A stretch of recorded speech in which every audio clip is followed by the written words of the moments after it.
నమస్తే అండి. ఈరోజు మనం బొరుగులతో ఒక రుచికరమైనటువంటి మిక్చర్ చేసుకోబోతున్నాం. అందుకోసంగా బొరుగులు తెచ్చుకున్నాము. వేరుశనగపప్పు కొన్ని, తినే శనగపప్పు కొన్ని, ఎండు కొబ్బరి కొన్ని, తెల్లగడ్డ, జీడిపప్పు, కొన్ని రెమకలు వచ్చి కరివేపాకు, ఇవన్నీ తీసి పెట్టుకుంటే బొరుగుల మిక్చర్ మనం త్వరగా చేసుకోవచ్చు. ముందుగా స్టవ్ పైన పాన్ పెట్టుకొని అందులో 2 స్పూన్లు ఆయిల్ వేసుకోవాలి.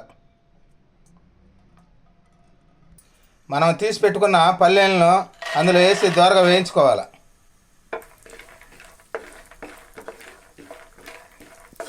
చూడండి, పల్లీలు నూనెలో దోరగా వేగినాయి. వీటిని తీసి ఒక ప్లేట్లో పెట్టుకోవాలి.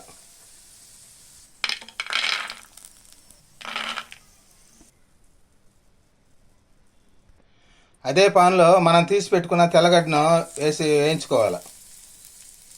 మనం తీసి పెట్టుకున్న ఎండు కొబ్బరి, జీడిపప్పు ముక్కలు, వీటన్నిటిని దోరగా వేయించుకోవాలి. ఈ ఎండు కొబ్బరి త్వరగా వేయించుకోవాలి, లేకపోతే మాడిపోతాయి. కాబట్టి వీటిని త్వరగా వేయించుకొని తీసి పక్కన పెట్టుకోవాలి.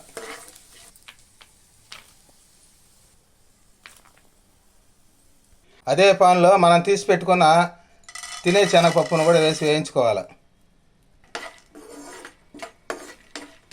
ఈ తినే శనగపప్పు ఎక్కువసేపు వేయించబడలే, కొంచెం సేపు వేయించుకుంటే సరిపోద్ది. ఇందులోనే మనం తీసి పెట్టుకున్న కరివేపాకును కూడా వేసి వేయించుకోవాలి. తినే శనగపప్పు కూడా దోరగా వేగినాయి. వీటిని కూడా తీసి ఒక ప్లేట్లో పెట్టుకోవాలి.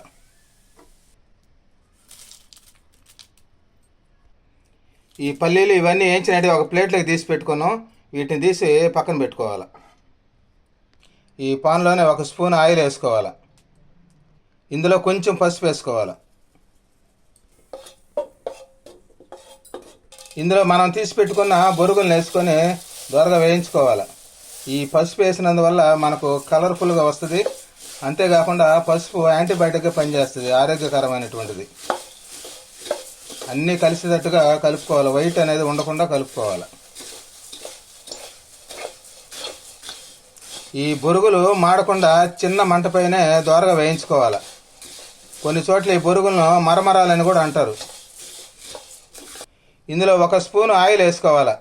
ఈ కారం అవన్నీ బాగా పట్టేదానికోసంగా ఆయిల్ వేసి కలుపుకుంటే మనకు ఈ కారం అన్నీ బాగా పడతాయి. చాలా టేస్టీగా ఉండేదానికి వీలవుద్ది. ఈ విధంగా బొరుగులు వేయించుకున్నందువలన చాలా క్రిస్పీగా వస్తాయి.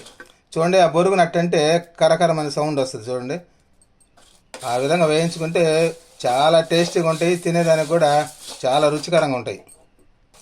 బొరుగులు దోరగా వేగినాయి. దీన్ని తీసి పక్కన పెట్టుకోవాలి. ఇందులో 1 స్పూన్ కారం వేసుకోవాలి. ఇందులో రుచికి సరిపడినంతగా సాల్ట్ వేసుకోవాలి.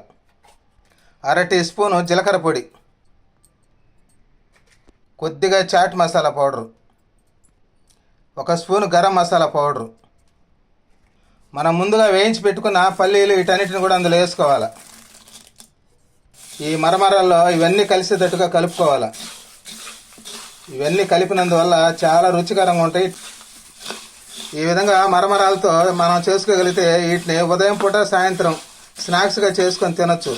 చాలా టేస్టీగా ఉంటాయి. పిల్లలకు కూడా పెడితే చాలా ఇష్టంగా తింటారు వీటిని.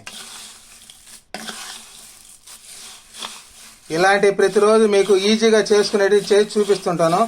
నచ్చితే సబ్స్క్రైబ్ చేయండి, లైక్ చేయండి. ఈ విధంగా బొరుగులతో ఈజీగా మిక్చర్ చేసుకొని స్నాక్స్గా ఉదయం పూట సాయంత్రం తినగలిగితే చాలా రుచికరంగా ఉంటాయి, క్రిస్పీగా ఉంటాయి. వీటిని ఒక బాక్స్లో కానీ పెట్టుకొని భద్రపరచుకోగలిగితే వారం రోజుల పాటు ఉంటాయి. చాలా టేస్టీగా ఉంటాయి. ప్రతి ఒక్కరూ ఇలాంటివి చేసుకొని తిని ఆరోగ్యంగా ఉంటారని కోరుకుంటున్నాను. నమస్తే.